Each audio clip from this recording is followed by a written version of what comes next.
गणेश चतुर्थी। स्वर्ण मुकुट से सुशोभित, एक दंत, विचित्र सूंड और सभी सुखों को प्रदान करने वाले सच्चिदानंद, जो बाधाओं का विनाश करते हैं और जो सर्वोच्च देवता हैं, जिनके आगमन से सभी प्रकार के बुरे ग्रह व दोषों का नाश हो जाता है, वो बुद्धि के विशेषज्ञ। ऐसे हैं हमारे प्रथम पूज्य और सभी के अपने गणपति बप्पा गणेश महाराज, जो 108 विभिन्न नामों से विख्यात हैं, जैसे गजानन, विनायक, विघ्नहर्ता इत्यादि। नमस्कार मित्रों, आप सभी का स्वागत है महावॉरियर की आज की इस प्रस्तुति में। श्री गणेश के जन्म को पूरे भारतवर्ष में हर्षोल्लास के साथ मनाया जाता है। शुभता और लाभ के स्वामी श्री गणेश, जो हर जगह वास करते हैं, आज की प्रस्तुति में हम उनसे जुड़ी कुछ रोचक और महत्वपूर्ण बातों का जिक्र करेंगे। गणेश चतुर्थी, जिसे हम गणेशोत्सव के नाम से भी जानते हैं, हिंदुओं के प्रमुख त्योहारों में से एक है। इसे गणेश जी के जन्मोत्सव के रूप में मनाया जाता है। शिव पुराण में भाद्रपद मास के कृष्ण पक्ष की चतुर्थी को मंगल मूर्ति गणेश की अवतरण तिथि बताया गया है। शिव पुराण के अंतर्गत रुद्र संहिता के चतुर्खंड में ये वर्णन है कि जिस समय शिव पुत्र कार्तिकेय ने दक्षिण क्षेत्र का दायित्व संभाला था, उसी समय शिव पार्वती की पुत्री अशोक सुंदरी आत्मज्ञान की तलाश में वन में घोर तपस्या के लिए चली गई थी। शिव भी उस समय एकांत के लिए एक गुफा में जाकर ध्यान में लीन हो गए थे। माता पार्वती अपने परिवार के सदस्यों के इस वियोग से अत्यंत दुखी हो गई थी, जिस कारण उन्होंने स्नान करने से पूर्व अपने महल से एक बालक को उत्पन्न किया, जिसको उन्होंने विनायक नाम दिया। जब शिव अपना एकांत वास खत्म करके कैलाश आ रहे थे, तो देवी पार्वती उनका स्वागत करने के लिए स्नान करने गई और द्वार पर उन्होंने अपने पुत्र विनायक को द्वारपाल बना दिया। शिव जी ने जब प्रवेश करना चाहा, तब विनायक ने उन्हें रोक दिया। इस पर शिवगणों ने बालक से भयंकर युद्ध किया, परंतु संग्राम में उसे कोई पराजित नहीं कर सका। अंत में भगवान शंकर ने क्रोधित होकर अपनी ज्वाला से धधकते त्रिशूल से उस बालक का सर काट दिया, जिससे मां पार्वती अत्यंत क्रोधित हो उठी और उन्होंने प्रलय लाने की ठान ली।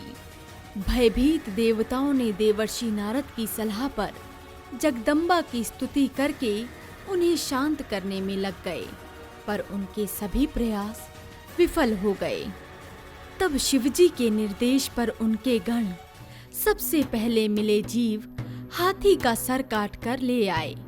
मृत्युंजय रुद्र ने गज के उस मस्तक को बालक के धड़ पर रखकर उसे पुनर्जीवित कर दिया।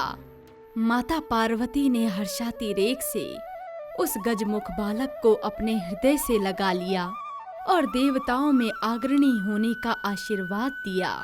ब्रह्मा, विष्णु और महेश ने उस बालक को सर्वाध्यक्ष घोषित करके अग्र पूज्य होने का वरदान दिया।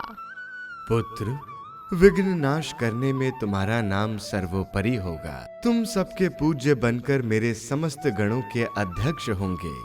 तुम भाद्रपद मास के कृष्ण पक्ष की चतुर्थी को चंद्रमा के उदित होने पर उत्पन्न हुए हो, इसीलिए इस तिथि में व्रत करने वालों के सभी विघ्नों का नाश हो जाएगा और उन्हें सब सिद्धियां प्राप्त होंगी। पुराणों में हमें गणेश चतुर्थी से जुड़ी एक अन्य कथा भी सुनने को मिलती है, जिसके अनुसार एक बार शिव पार्वती सहित नर्मदा नदी के तट पर गए। वहाँ एक सुंदर स्थान पर पार्वती जी ने महादेव के साथ चौपड़ खेलने की इच्छा व्यक्त की। लेकिन देवी, हमारी हार जीत का साक्षी कौन होगा? ये खेल तो ऐसा है जिसमें विजय और पराजय किसी तीसरे के मुख से सिद्ध हो सकती है। तभी देवी पार्वती ने तत्काल वहाँ की घास के तिनके को इकट्ठा कर एक पुतला बनाया और उसमें प्राण प्रतिष्ठा करके उससे कहा कि उसे खेल का साक्षी होकर बताना होगा कि कौन विजयी हुआ। देवयोग से 3 बार पार्वती ही जीती। जब अंत में बालक से निर्णय कराया गया तो उसने शिव को विजयी बताया। परिणाम स्वरूप पार्वती जी ने क्रोधित होकर उसे एक पांव से लंगड़ा होने और वहां के कीचड़ में पड़ा रहकर दुख भोगने का श्राप दे दिया। बालक ने जब उससे क्षमा मांगी तो ममता रूपी माँ को उस पर दया आई और उन्होंने उससे कहा कि वत्स, जब यहाँ नाग कन्याएं गणेश पूजन करने आएंगी तब उनके उपदेश से तुम गणेश व्रत करके मुझे प्राप्त करोगे और इस श्राप से मुक्त हो जाओगे। कथाओं के अनुसार करीब 1 वर्ष बाद श्रावण मास में नाग कन्याएं गणेश पूजन के लिए आईं। तब नाग कन्याओं ने गणेश व्रत करके उस बालक को भी व्रत की विधि बताई। तत्पश्चात बालक ने 12 दिन तक श्री गणेश जी का व्रत किया। तब गणेश जी ने उसे दर्शन दिए और मनोवांछित वर मांगने के लिए कहा। हे विघ्नहर्ता गणेश, आप मेरे इन सभी दुखों का नाश कीजिए और मेरे पैरों में इतनी शक्ति दीजिए कि मैं कैलाश पर्वत पर अपने माता पिता के पास पहुंच जाऊं और वो मुझसे प्रसन्न हो जाएं। तथास्तु। इतना कहकर गणेश जी वहां से अंतर ध्यान हो गए। बालक ने कई दिनों तक का सफर तय किया और अंत में भगवान शिव और माँ पार्वती के चरणों में पहुंच गया। शिवजी ने उससे वहां तक पहुंचने के साधन के बारे में पूछा। तब बालक ने सारी कथा शिवजी को सुना दी। उसी दिन से अप्रसन्न होकर पार्वती शिवजी से विमुख हो गई थी। तदुपरांत भगवान शंकर ने भी बालक की तरह 21 दिन श्री गणेश का व्रत किया, जिसके प्रभाव से पार्वती के मन में स्वयं ही शिव जी से मिलने की इच्छा जागृत हुई। वो शीघ्र ही कैलाश पर्वत पर आ पहुंची। वहां पहुंचकर पार्वती जी ने शिव जी से पूछा कि प्रभु, आपने ऐसा कौन सा उपाय किया जिसके फलस्वरूप मैं आपके पास भागी भागी आ गई? कृपया करके मुझे भी इसके रहस्य के बारे में बताइए। तब शिवजी ने गणेश व्रत के बारे में माता पार्वती को बताया। गणेशोत्सव के संदर्भ से जुड़ी एक अन्य कथा हमें गणेश पुराण में भी मिलती है। एक समय अनंत धन के स्वामी कुबेर को अपने धन पर बहुत अभिमान हो गया था। अपने अहंकार से ग्रसित कुबेर ने सभी देवी देवताओं को अपने निवास स्थल में भोज के लिए आमंत्रित किया। जब उन्होंने शिव को भी आमंत्रित किया तो शिव ने गणेश को अपने संपूर्ण परिवार के प्रतिनिधित्व के रूप में भोज में सम्मिलित होने को कहा। कुबेर के निवास में गणेश जी ने अत्यधिक मात्रा में भोजन कर लिया, जिस कारणवश उनका शरीर इतना विशाल हो गया कि जब वो अपने मूषक पर बैठे तो दुर्घटनावश वो नीचे गिर पड़े। तभी उन्हें किसी की हंसी सुनाई दी। उन्होंने आकाश में देखा तो चंद्रदेव उन्हें देखकर हंस रहे थे। इससे गणेश बहुत क्रोधित हो उठे और उन्होंने चंद्रदेव को अंधकार में खो जाने का श्राप दे दिया। मान्यताओं के अनुसार इस दिन को जो कोई भी देखता है उस पर चोरी का दोष लग जाता है। गणेश चतुर्थी, जिसे हम विनायक चतुर्थी के नाम से भी जानते हैं, इसे हर वर्ष 10 दिनों तक मनाया जाता है। ऐसा माना जाता है कि जो भक्त गणेश की पूजा करते हैं उनकी मनोकामनाएं पूर्ण होती हैं।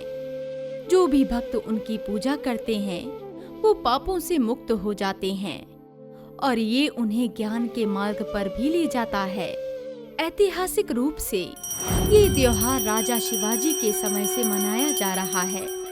ये भारत के स्वतंत्रता संग्राम के समय की घटना है कि लोकमान्य तिलक ने गणेश चतुर्थी को एक निजी उत्सव से एक भव्य सार्वजनिक उत्सव में बदल दिया, जहां समाज की सभी जातियों के लोग एक साथ आ सकते हैं, प्रार्थना कर सकते हैं और एकजुट हो सकते हैं। वर्षों से बढ़ती पर्यावरण जागरूकता के साथ लोगों ने गणेश चतुर्थी को पर्यावरण के अनुकूल तरीके से मनाना शुरू कर दिया। इसमें शामिल है प्राकृतिक मिट्टी से गणेश की मूर्तियां बनवाना और पंडालों को सजाने के लिए केवल फूलों और प्राकृतिक वस्तुओं का उपयोग करना। मित्रों, चलिए जानते हैं इस पावन दिवस के अनुष्ठान के बारे में। इसके 4 मुख्य अनुष्ठान हैं जो 10 दिनों तक चलने वाले इस महोत्सव के दौरान किए जाते हैं। वो हैं प्राण प्रतिष्ठा, षोडशोपचार, उत्तर पूजा और गणपति विसर्जन। गणेश जी की मूर्तियों को घरों, मंदिरों या हर जगहों में खूबसूरती से सजाए गए पंडाल में स्थापित किया जाता है। प्रतिमा को फूलों, मालाओं और रोशनी से भी सजाया जाता है। प्राण प्रतिष्ठा नामक एक अनुष्ठान बनाया जाता है जहां पुजारी गणेश जी का आवाहन करने के लिए मंत्र का जाप करते हैं। फिर 16 अलग अलग तरीकों से गणेश जी की मूर्ति की पूजा की जाती है। इस अनुष्ठान को षोडशोपचार कहा जाता है।